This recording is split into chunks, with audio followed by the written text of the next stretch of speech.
ছাগলের দাঁত তুলে বড় দেখিয়ে হাটে চড়া দামে বিক্রির চেষ্টা, আর সেই উদ্দেশ্যেই মানুষের ডেন্টাল কেয়ারে নিয়ে গিয়ে দাঁত তুলে ফেলার অভিযোগে চাঞ্চল্য ছড়িয়েছে বাংলাদেশে। ঘটনাটি ঘটেছে ময়মনসিংহের ত্রিশাল পুরসভার মহিলা কলেজ গেট সংলগ্ন আলভি ডেন্টাল কেয়ারে। এই খবর ছড়িয়ে পড়তেই স্থানীয়দের মধ্যে ব্যাপক ক্ষোভ দেখা দিয়েছে। পরে অভিযুক্তদের আটক করলে তারা ছাগলের দাঁত তোলার বিষয়টি স্বীকার করেন। স্থানীয় সূত্রে জানা গেছে, ঈদ উল আজহা উপলক্ষে কম বয়সী ছাগলটিকে প্রাপ্তবয়স্ক হিসাবে হাটে বিক্রির পরিকল্পনা ছিল। সেই উদ্দেশ্যেই ছাগলটিকে একটি ডেন্টাল ক্লিনিকে নিয়ে যাওয়া হয়। সেখানে মানুষের দাঁতের চিকিৎসা করা হলেও পশুটির দাঁত তুলে ফেলা হয় বলে অভিযোগ। অভিযুক্ত লিটন নামে এক ব্যক্তি দাবি করেন, ছাগলটির দাঁত নড়বড়ে ছিল, তাই সেটি তুলে দেওয়া হয়েছে। তার কথায় ছাগলটিকে হাটে বিক্রির জন্য প্রস্তুত করা হচ্ছিল। তবে পশু চিকিৎসকের কাছে না নিয়ে কেন মানুষের ডেন্টাল ক্লিনিকে নেওয়া হলো, সেই প্রশ্নের জবাব দিতে পারেনি অভিযুক্ত। ঘটনার পর স্থানীয়রা ক্ষোভে ফেটে পড়ে বলেন, কুরবানির মতো ধর্মীয় গুরুত্বপূর্ণ বিষয়কে কেন্দ্র করে এমন প্রতারণা কোনোভাবেই গ্রহণযোগ্য নয়। বয়স গোপন করতে দাঁত তুলে ছাগলকে বড় দেখানোর চেষ্টা, ক্রেতাদের সঙ্গে প্রতারণার পাশাপাশি প্রাণীর প্রতিও নিষ্ঠুর আচরণ। অন্যদিকে আলভি ডেন্টাল কেয়ারের মালিক দন্ত চিকিৎসক আনোয়ার হোসেন মানিক দাবি করেন, ঘটনার সময় তিনি ক্লিনিকে উপস্থিত ছিলেন না। তার এক কর্মচারী না বুঝেই ছাগলের দাঁত তুলে ফেলেছেন। রাকিব নামে ওই এক কর্মচারী ছাগলের দাঁত তোলার কথা স্বীকার করেছেন। তিনি জানান, পরিচিত একজনের অনুরোধে এই কাজটি করেছেন এবং এর জন্য কোনো টাকাও তিনি নেননি। ত্রিশাল উপজেলা প্রাণী সম্পদ কর্মকর্তা নাজনীন সুলতানা বলেন, প্রাণী কল্যাণ আইন অনুযায়ী বিষয়টি শাস্তিযোগ্য অপরাধ।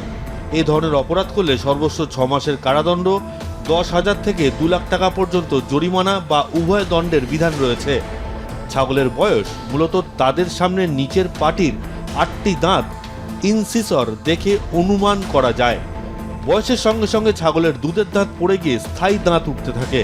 ছাগলের দাঁত পরীক্ষা করে বয়স বের করার ধাপগুলো দেখে নেওয়া যাক।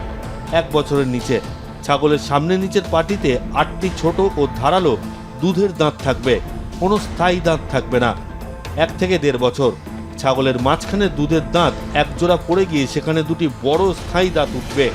1.5 বছর থেকে 2 বছর মাঝখানে জোড়ার ঠিক পাশের দুধের দাঁত 2টি পড়ে গিয়ে আরও 1 জোড়া স্থায়ী দাঁত উঠবে, অর্থাৎ এখন স্থায়ী দাঁত হবে 4টি। 2 থেকে 2.5 বছর এই পর্যায়ে ছাগলের মোট 6টি স্থায়ী দাঁত দেখা যাবে। 3 বছর ছাগলের সামনের পাটির দুধের সব দাঁত ঝরে গিয়ে 8টি স্থায়ী দাঁত বা বড় দাঁত উঠবে, একে পূর্ণ মুখ বলা হয়।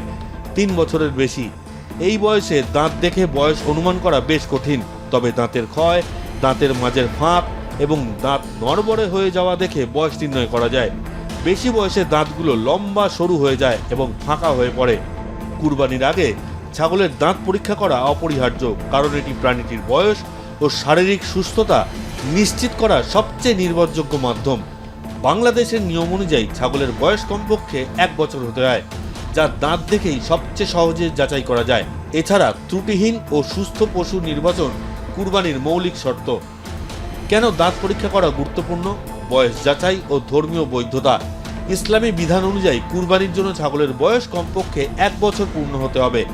ছাগলের নিচের পাটির সামনের পাটিতে ছোট্ট দুধের দাঁত পড়ে গিয়ে যখন স্থায়ী 1 জোড়া বড় দাঁত ওঠে, তখন বুঝতে হবে ছাগলের 1 বছর বয়স পূর্ণ হয়েছে। প্রতারণা থেকে বাঁচা। হাটে কিছু অসাধু বিক্রেতা কম বয়সী ছাগলের বয়স বেশি দেখানোর জন্য অনেক সময় কৃত্রিমভাবে দাঁত তুলে ফেলে বা বয়স গোপন করার চেষ্টা করে। দাঁত পরীক্ষা করলে এই ধরনের প্রতারণা সহজেই ধরা পড়ে। শারীরিক সুস্থতা নির্ণয়। দাঁত ভাঙা বা অতিরিক্ত ক্ষয় হয়ে যাওয়া ছাগল সঠিকভাবে ঘাস বা খাবার চিবুতে পারে না, ফলে তারা অপুষ্টি ও দুর্বলতায় ভোগে। রোগাক্রান্ত ও দুর্বল পশু কুরবানির জন্য বৈধ নয়।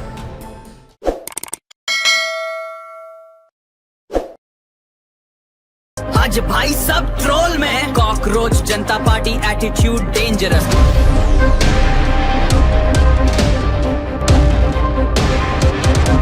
শেষমেশ আরশোলা দৌড়াতে নাজেহাল ভারতীয় গণতন্ত্র। না, এ আরশোলা সে আরশোলা নয়। আরশোলা বা ককরোচ জনতা পার্টির কথা বলছে, সংক্ষেপে যাকে সিজেপি বলা হচ্ছে। বর্তমানে সবকিছু আমাদের হাতের মুঠোয়, সৌজন্যে সোশ্যাল মিডিয়া। মোদী সরকার ক্ষমতায় আসার পর ডিজিটাল ইন্ডিয়ার স্বপ্ন দেখিয়েছিল দেশবাসীকে। এবার সেই ডিজিটাল মিডিয়ায় জন্ম নেওয়া ককরোচ জনতা পার্টি বা সিজেপির গ্রহণযোগ্যতা ছাপিয়ে গেল গেরুয়া শিবিরকেও।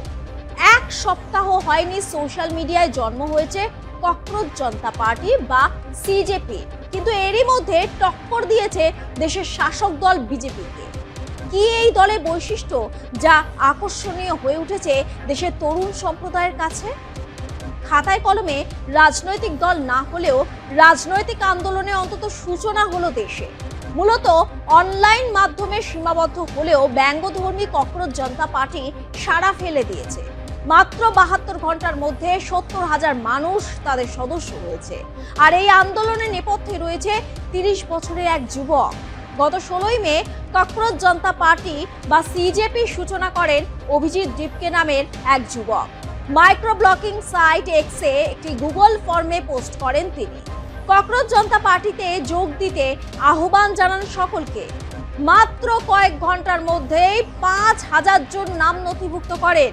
সেই থেকে যত সময় এগিয়েছে হুহু করে ককরোচ জনতা পার্টির সদস্য সংখ্যা বেড়েছে। গত 5 দিনে ইনস্টাগ্রামে এই মঞ্চের অনুগামীর সংখ্যা দাঁড়ায় 13.2 মিলিয়ন, যা বিজেপির চেয়ে প্রায় 50 লক্ষ বেশি। তৃণমূলের 2 সাংসদ মহুয়া মৈত্র এবং কীর্তি আজাদও সিজেপিতে যোগ দিয়েছেন। অভিজিৎ ডিপকে আম আদমি পার্টি প্রাক্তন রাজনৈতিক যোগাযোগ কৌশলবিদ। দেশের প্রধান বিচারপতি সূর্যকান্তের মন্তব্যের সরাসরি জবাব হিসেবেই তিনি ককরোচ জনতা পার্টি তৈরি করেছেন বলেও দাবি করেন। কি এমন মন্তব্য করেছিলেন প্রধান বিচারপতি সূর্যকান্ত, যার প্রতিবাদে রাতারাতি এইভাবে সোশ্যাল মিডিয়ায় বিপ্লব ঘটালেন?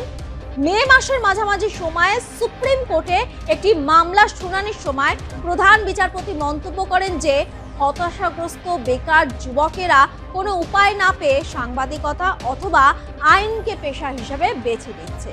যদিও পরবর্তীকালে প্রধান বিচারপতি সূর্যকান্ত স্পষ্ট করে জানান যে বেকারদের সমালোচনা করা তার উদ্দেশ্য ছিল না এবং তার বক্তব্য বিকৃত করা হয়েছে। তিনি ব্যাখ্যা দেন যে তার পরজীবী মন্তব্যটি মূলত সেই ব্যক্তিদের উদ্দেশ্যে ছিল যারা জাল ডিগ্রি ব্যবহার করে নির্দিষ্ট পেশায় প্রবেশের চেষ্টা করে। এই বিতর্কিত মন্তব্যের পর সোশ্যাল মিডিয়ায় তীব্র প্রতিবাদের ঝড় ওঠে। এর জেরে অভিজিৎ ডিপকে ককরোচ জনতা পার্টির নামে একটি প্রতীকী বা ব্যঙ্গাত্মক প্ল্যাটফর্ম গড়ে তোলেন। मैं भी ককরোচ এই স্লোগানকে সামনে রেখেই পথ চলা শুরু করেন। অভিজিৎ জানিয়েছেন ককরোচ জনতা পার্টি ধর্মনিরপেক্ষ, সমাজতান্ত্রিক, গণতান্ত্রিক এবং জাতি বিদ্বেষ বর্জিত সংগঠন। এই সংগঠন মহাত্মা গান্ধী, বাবা সাহেব আম্বেদকর এবং জওহরলাল নেহরুর আদর্শ অনুসরণ করে চলবে। এই সংগঠনে যোগদানের জন্য 4টি শর্ত রেখেছেন অভিজিৎ। তিনি জানিয়েছেন বেকার, অলস, অনলাইনে অনেক সময় ব্যয় করেন এবং যারা ভালো সমালোচনা করতে পারেন তারা যোগ দিতে পারবেন এই সংগঠনে। এরই মধ্যে একটি ইস্তেহারও প্রকাশ করেছে ককরোচ জনতা পার্টি। দাবিগুলো হলো আসন সংখ্যা না বাড়িয়েই সংসদে মহিলাদের 50% সংরক্ষণ, দলবদল করা বিধায়ক এবং সাংসদরা যাতে দল বদলে পরই নির্বাচনে অংশ নিতে না পারেন তার জন্য 20 বছরের নিষেধাজ্ঞা হোক, বিচারপতিরা অবসরের পর যেন রাজ্যসভায় জায়গা না পান, বৈধ ভোটারের নাম মোছা হলে মুখ্য নির্বাচনী আধিকারিককে গ্রেফতার করা হোক, সিবিএসইতে নম্বর পুনর্মূল্যায়নে ইচ্ছে মতো টাকা নেওয়া যাবে না, নিট প্রশ্নপত্র ফাঁসে পরীক্ষার্থীদের পাশে দাঁড়ানোর কথাও বলা। তবে ইতিহাস সাক্ষী আছে, কোনো বিপ্লবী সহজ পথে সফল হয়নি। যার থেকে রেহাই পেল না সদ্য ফোটা কুড়ির মতো ককরোচ জনতা পার্টি। ভারতে বন্ধ হয়ে গেল সিজেপির এক্স হ্যান্ডেলের অ্যাকাউন্ট। তারপরই এক্স কর্তৃপক্ষ ভারতে অ্যাকাউন্টটি বন্ধ করে দেওয়ার সিদ্ধান্ত নিলেন। এক্স হ্যান্ডেলের তরফে জানানো হয়েছে একটি নির্দিষ্ট দেশের কোনো সরকারি সংস্থা বা আইনি ক্ষমতা রয়েছে এমন প্রতিষ্ঠানের তরফে আনুষ্ঠানিকভাবে কোনো নির্দেশ এলে এই ধরনের সিদ্ধান্ত নেওয়া হয়ে থাকে। এক্ষেত্রে অ্যাকাউন্টটি সম্পূর্ণ মুছে ফেলা হয় না, শুধুমাত্র একটি নির্দিষ্ট দেশের ব্যবহারকারীরা যাতে অ্যাকাউন্টটির কন্টেন্ট দেখতে না পান তার ব্যবস্থা করা হয়, যাতে স্থানীয় আইন অমান্য না হয়। তা মাথায় রেখেই এই সিদ্ধান্ত নিয়ে থাকে কর্তৃপক্ষ। তবে বিশ্বের অন্যান্য দেশের মানুষ অ্যাকাউন্টটি দেখতে পাবেন। বিজ্ঞপ্তিতে বলা হয়েছে এই ধরনের নিষেধাজ্ঞা বা ব্লক শুধুমাত্র সেই নির্দিষ্ট দেশ বা এলাকাতেই সীমাবদ্ধ থাকবে সেখানকার সরকার বা আইনি কর্তৃপক্ষ এই নির্দেশ দিয়েছেন, অথবা যেখানে অ্যাকাউন্টটির কন্টেন্ট স্থানীয় আইন ভেঙেছে। বৃহস্পতিবার অভিজিৎ জানান, প্রায় 2 লাখ ফলোয়ার থাকা সিজেপির এক্স অ্যাকাউন্টটি ভারতে বন্ধ করে দেওয়া হয়েছে। তবে দমে না গিয়ে কয়েক মিনিটের মধ্যেই নতুন অ্যাকাউন্ট খুলে গ্রুপটি পোস্ট করে ককরোচ ফিরে এসেছে। তোমরা ভেবেছিলে আমাদের হাত থেকে রেহাই পেয়ে যাবে? সোশ্যাল মিডিয়ায় সাড়া জাগানো ব্যঙ্গাত্মক প্ল্যাটফর্ম ককরোচ জনতা পার্টি বেকারত্ব, মুদ্রাস্ফীতি এবং তরুণ প্রজন্মের হতাশার মতো জ্বলন্ত সমস্যাগুলোকে সামনে আনতে চায়। প্রতিষ্ঠাতা অভিজিৎ ডিপকের মতে, প্রথাগত রাজনীতির বাইরে গিয়ে তরুণদের একত্রিত করে জনসচেতনতা বৃদ্ধি এবং বিকল্প চিন্তাধারা প্রসার ঘটানোই এই আন্দোলনের প্রধান লক্ষ্য। বেকারত্ব এবং উচ্চ মুদ্রাস্ফীতি নিয়ে জেন জি ও যুব সমাজের মধ্যে ক্ষোভ ও হতাশা রয়েছে।